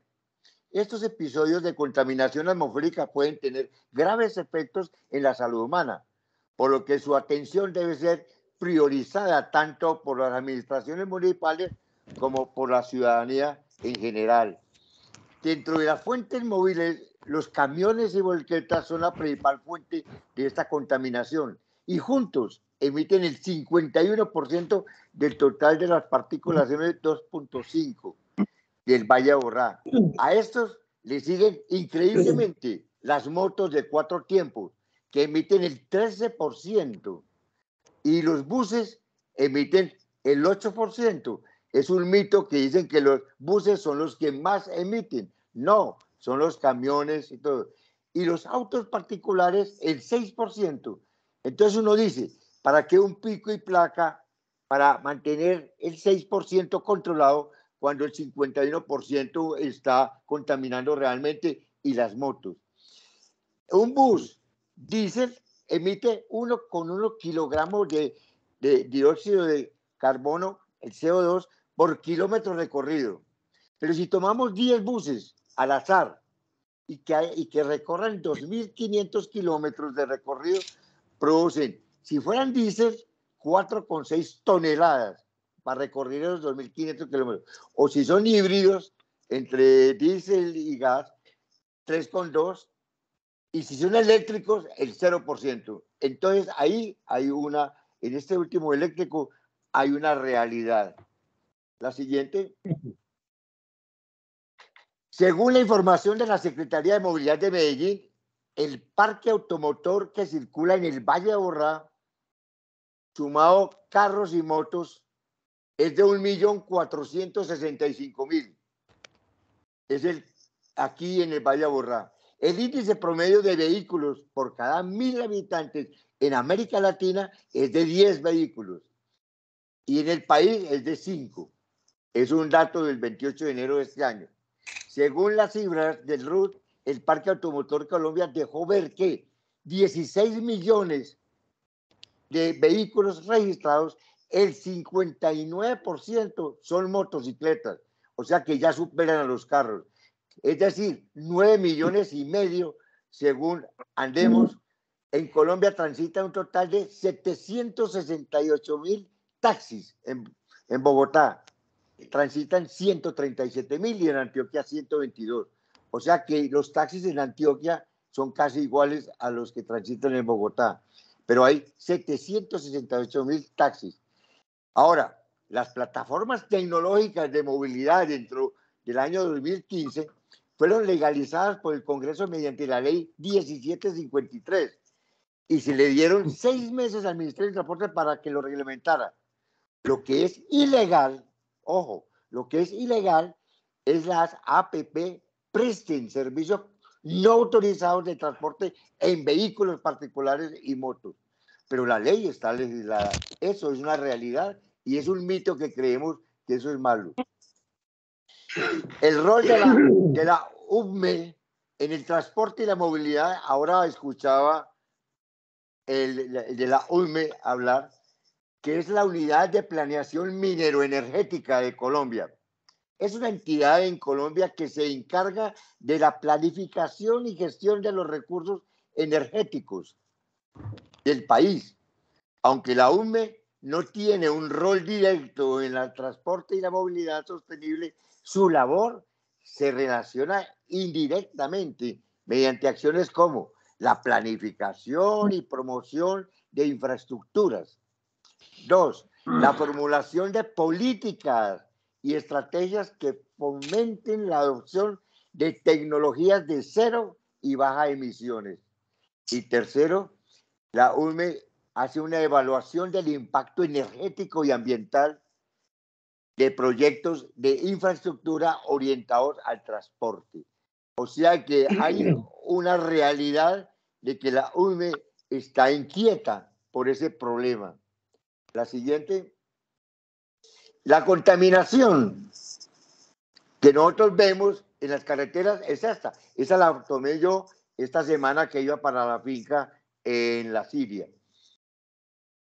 En la contaminación en el Valle de Aburrá y en las emisiones de gases de efecto invernadero, o sea, el GAY, por un municipio, en toneladas, en el 2014, no pude encontrar más recientes, es que en Bello, el CO2 o el dióxido de carbono, el CH4, o sea, el metano que hablaba ahora en la conferencia, y el N2O, que es el monóxido de nitrógeno.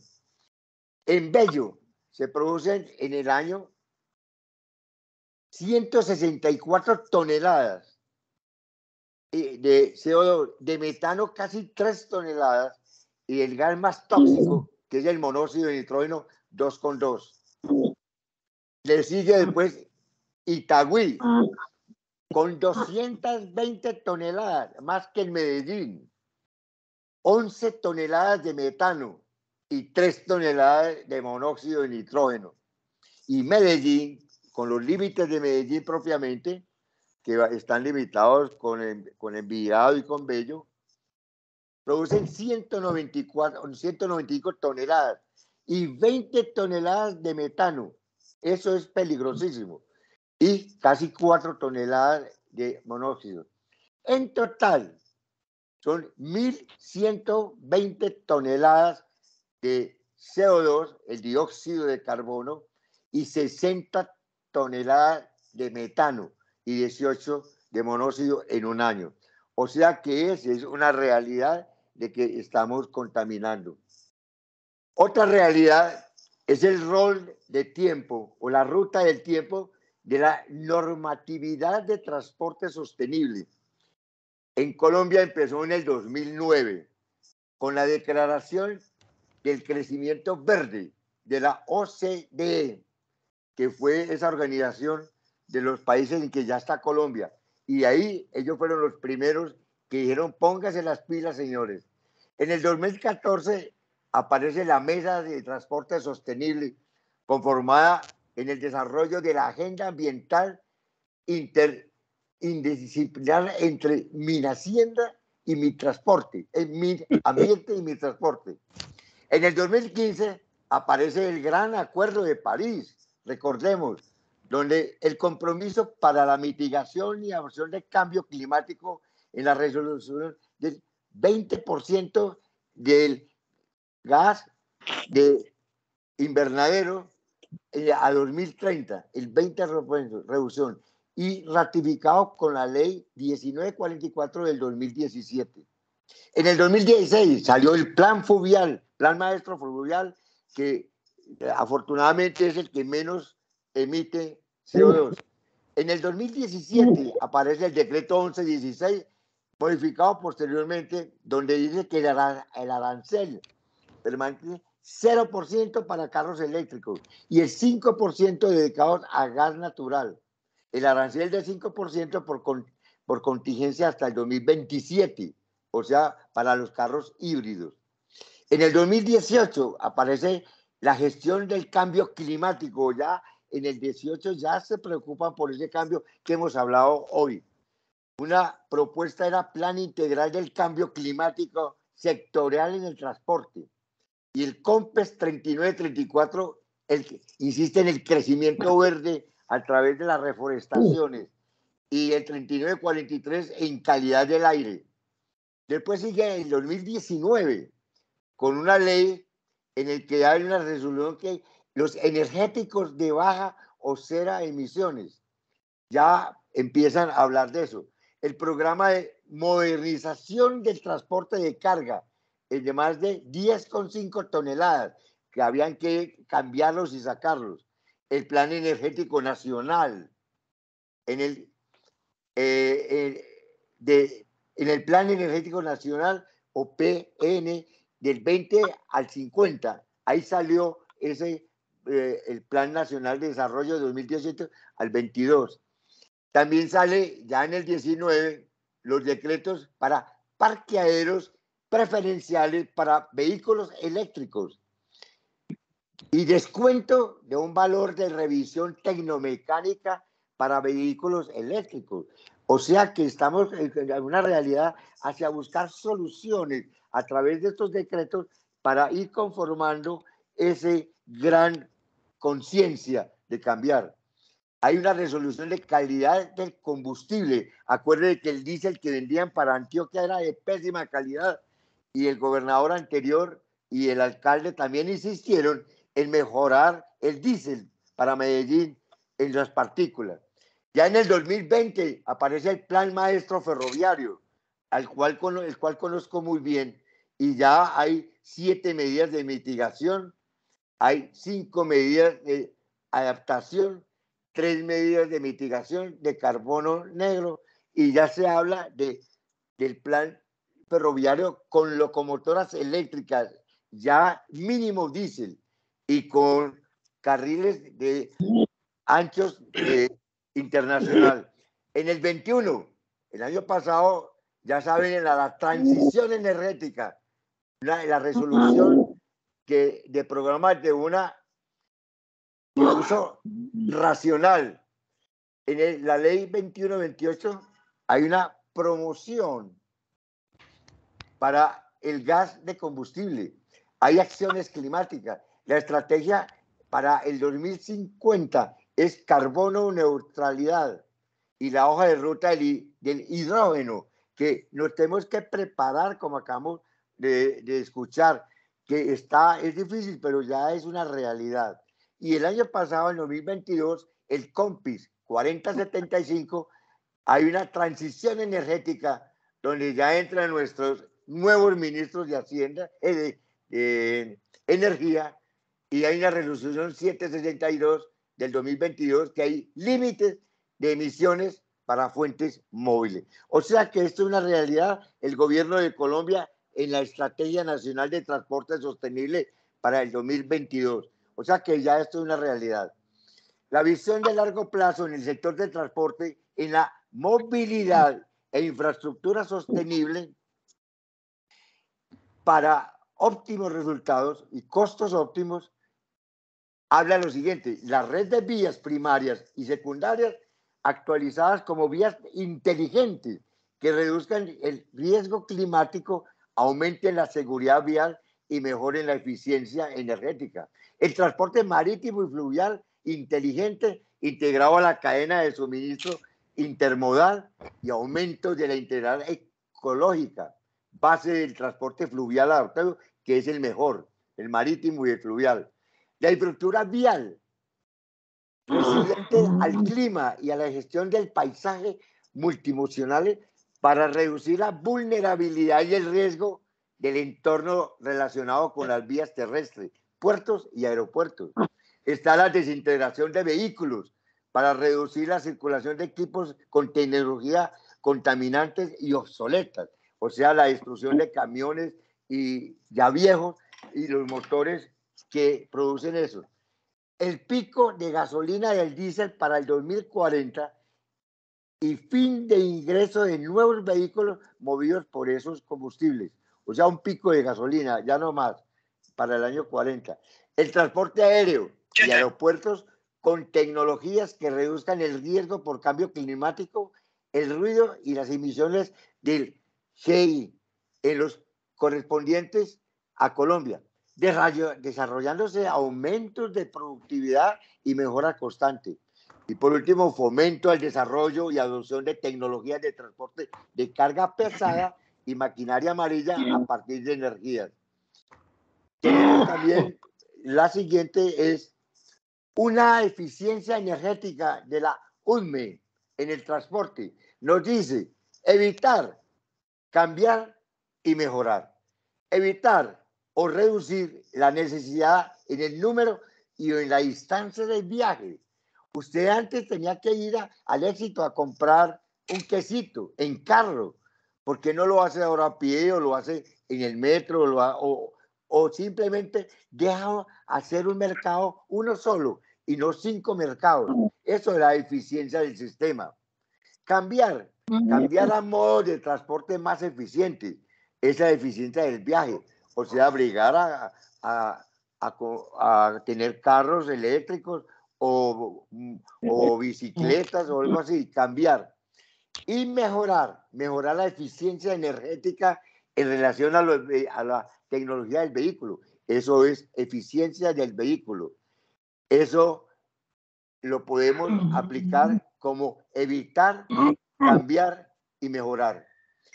Ya por último vemos que el resultado relevante del PEN, o sea, el Plan Energético Nacional del 2022 al 2052, tenemos las miles de toneladas de CO2 a la izquierda y a la derecha tenemos varios ramales. El más pésimo que podríamos llamar actualización, que es lo que tenemos ahora, es 0.059 millones de toneladas de CO2. Modernización es bajar de 0.059 a 0.056. Entre el año 2027 o 2025 hacia el 2050. La tercera, que es una inflexión, es la que más se acerca a la realidad, es empezar desde el 2025 a bajar esa curva a llegar a 0.049. Hay un disruptivo ya muy optimista que es bajar al 0.37 entre el año 25 y el 50. Y la zona ideal, que es el límite superior y límite inferior, donde está achurado las dos curvas, es bajar a 0.28 o a 0.15, que sería la línea inferior que más nos acerca a una vida más tranquila. Contaminación en el Valle de Aburrá, ya va a terminar. En cuanto a la renovación vehicular, que hablamos ahora, que es una de las estrategias del AMBA, Área Metropolitana del Valle de Aburrá, presentó un plan de renovación gradual a 2023, que prioriza renovación de 3.500 vehículos de las flotas más envejecidas que todavía circulan en el Valle de Aburrá. O sea que eso es para este año, 3.500. Y son responsables de más de la mitad de contaminación del PM.2,5 que vimos al principio. En ese marco, Medellín es la segunda ciudad colombiana donde circulan más autos eléctricos, detrás de Bogotá, obviamente. Según la Asociación Nacional de Movilidad Sostenible, y Andemos, Bogotá cuenta con 9.000 vehículos eléctricos. Le sigue Medellín, que en el año 2021 generó más de 2.000. Ahora creo que son más. Vehículos híbridos, ya eléctricos o híbridos, son los 2.000. Por último, ¿qué es un mito de la Real Academia de la Lengua? Es la historia imaginaria que altera las verdaderas cualidades de una persona o de una cosa y les da valor del que tienen realidad, y le dan más valor o menos valor del que tienen en realidad. Mito, según la Wikipedia, es la narración maravillosa situada fuera del tiempo histórico, protagonizada por personajes de carácter divino o heroico. Y la realidad, según la Real Academia de la Lengua, es lo que es efectivo o tiene valor práctico en la contraposición con lo fantástico y lo ilusorio de lo que es mito. O sea, ya con eso tenemos que en la tertulia ética civil, muchas gracias, les comentó Ignacio Orbeláez Restrepo, Julio 5, y he bregado a hacer casi que un ejemplo particular de lo que hemos escuchado con los antecesores conferencistas, que lo puse como un ejemplo que la ciudad de Medellín puede estar en varios sitios de Sudamérica y que hay algo de realidad. Ya estamos desde el año 2018 o 2015 en esa dirección. Muchas gracias, Hernán, y muchas gracias a todos los asistentes a esta tertulia ética civil empresarial. Doctor Ignacio, muchísimas gracias. Tenemos 10 minutos para preguntas. ¿Alguien quiere formular alguna pregunta? César. Bueno, la charla del doctor muy interesante, toda cantidad de datos. Qué bueno tenerla, me encantaría ver toda esa información. Va a quedar en la grabación porque dimos autorización de grabarla. O sea que quedó todos nuestros comentarios de 2 horas. Mil gracias. Yo tengo que salir enseguida, entonces quiero rematar como con una síntesis de alternativas para resolver la problemática que tenemos. Ya el doctor Millán había hablado de lo que es la parte de mitigación de gas carbónico y lo que es infraestructura, tecnologías, industria. Perdón, doctor César, por favor, el micrófono. Doctor César, el micrófono. Adelante. Sí, no adelante. sé por qué. Fue error mío. Bueno, ok. Que son varios frentes los que hay que tomar en cuenta. Uno es todo lo que tiene que ver la parte verde, agricultura y silvicultura sostenibles, porque inevitablemente hay mucha destrucción. Si bien el gas carbónico hace que las plantas se desarrollen más, porque ese es su combustible junto con el sol y el agua, pero también a un ritmo quizá mayor que ese también estamos dañando. Hay que reforestar, aforestar, restaurar, conservar. Las ciudades tienen que ser verdes porque con las ciudades hemos abierto espacios enormes y hay que irlas transformando en verdes. La vida marina y acuática y continental hay que hacerla sostenible, pensando siempre en la acuacultura, en el transporte, en la pesquería, todos estos recursos que no en vano estamos viendo mucha pérdida de manglares, pérdida de todos los corales, y se están haciendo esfuerzos también por recuperarlos. La parte ambiental, la contaminación atmosférica, obviamente que es una cosa muy grave, pero también están empezando a hacer esfuerzos y también creo que no nos vamos a desaparecer, pero sí vamos a sufrir bastante mientras encontramos y llegamos a un punto bueno. Hay una parte social que la ONU la recoge en las 17 metas del desarrollo sostenible, que no las voy a mencionar aquí, pero hay que afrontarla por completo. las tecnologías tienen que transferirse desde los países más ricos a los países menos ricos, porque si alguien inventa una forma de capturar gas carbónico y de almacenarlo, pues no es que nos van a decir, se lo vendemos, que no tenemos con qué. Entonces, esa tecnología hay que transferirla rapidito si queremos resolver el asunto. Y en la parte de educación, formación intelectual, sensibilización, cambio de comportamiento humano, la normatividad que tiene que existir en las instituciones fuertes, justicia eficiente, equidad y gobiernos fuertes, tiene que ser también de primera mano. Y los saberes ancestrales hay que respetarlos, tenerlos en cuenta otra vez, y la población humana creo que hay que hacerle un control de alguna forma. Gracias. Yo puedo hacer una observación. Adelante, Mario. Hernán.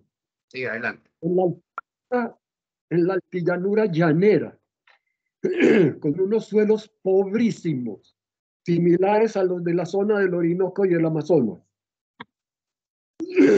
con todos los tratamientos de fertilidad, se ha logrado mejorar el terreno hasta ser capaces de hacer equivalente la producción de soya y maíz ahí a la del Valle del Cauca. Esa es una observación que yo creo que es sumamente valiosa. Es muy valiosa. Muchas gracias. Una última pregunta. Si no hay otra pregunta, por favor, entonces le damos la palabra a Luis Javier Vélez para sus 5 minutos de conclusiones. Adelante, Luis Javier. Gracias, Hernán. Pues yo creería que el señor Millán y lo mismo el doctor César ya prácticamente nos dieron una síntesis muy certera de lo que tenemos que hacer. ¿Qué diría yo? Para hacer una visión muy global. ¿Dónde se originan los mitos?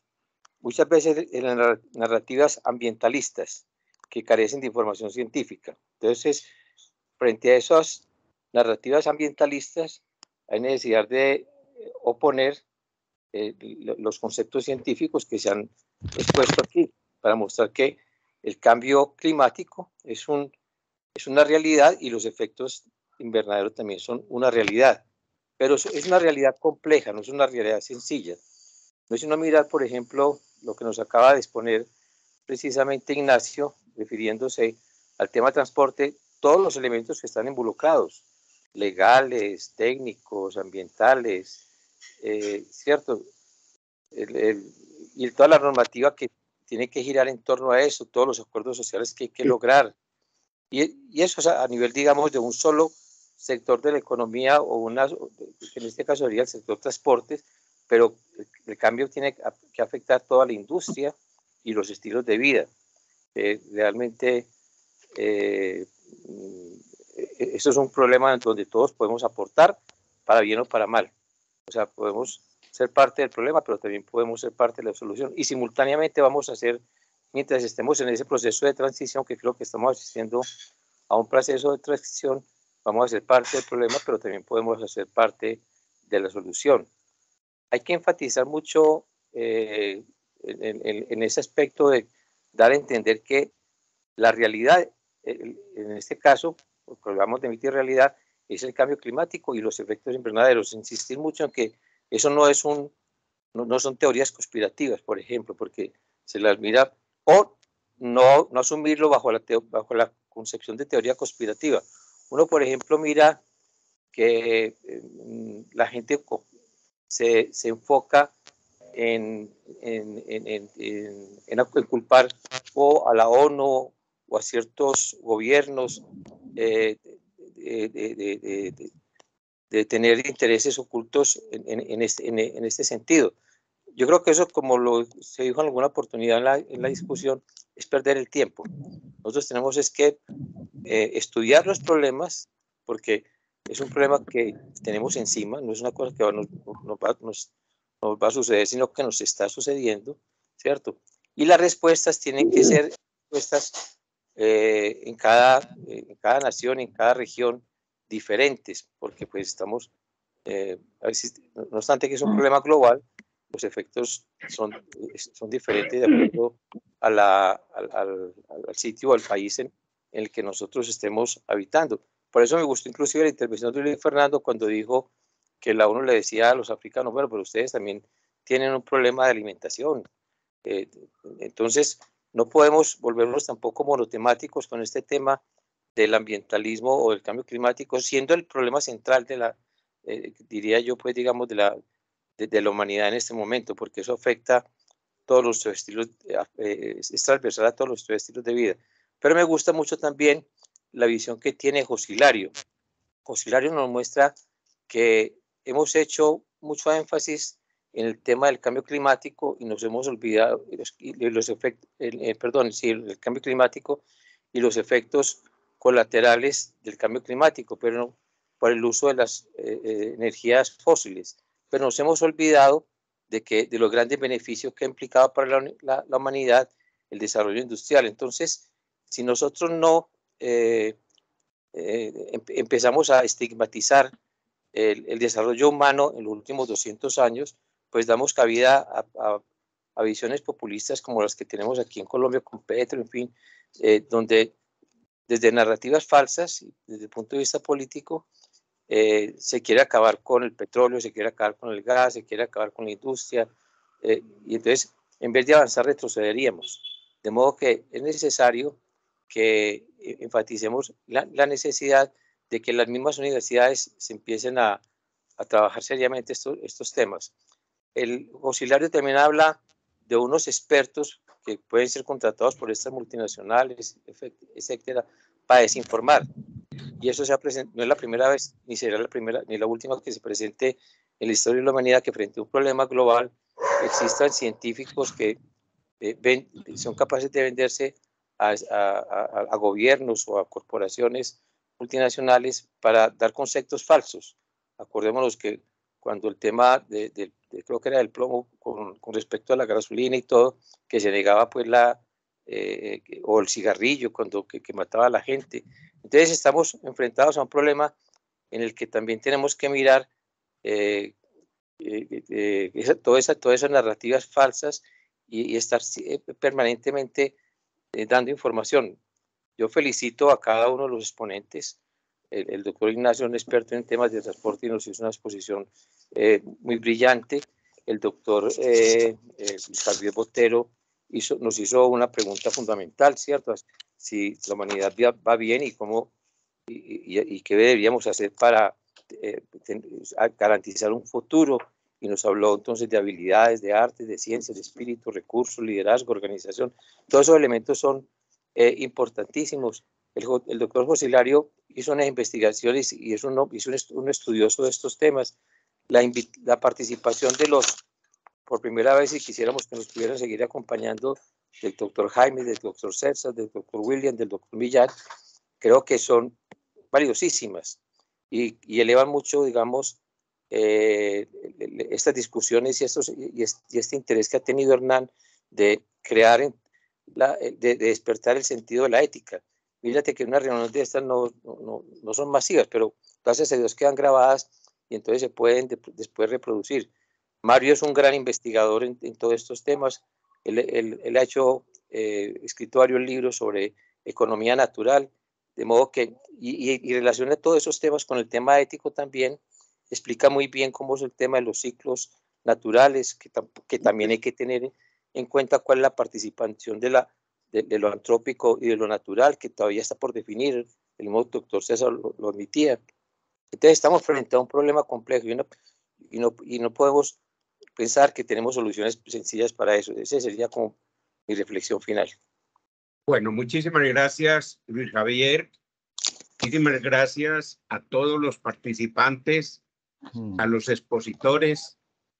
Como se les ha dicho, esta conversación de hoy queda grabada y les será enviada por correo. Para mí siempre queda, frente a todos estos mitos y a todas estas realidades, una pregunta que me vengo haciendo desde hace días.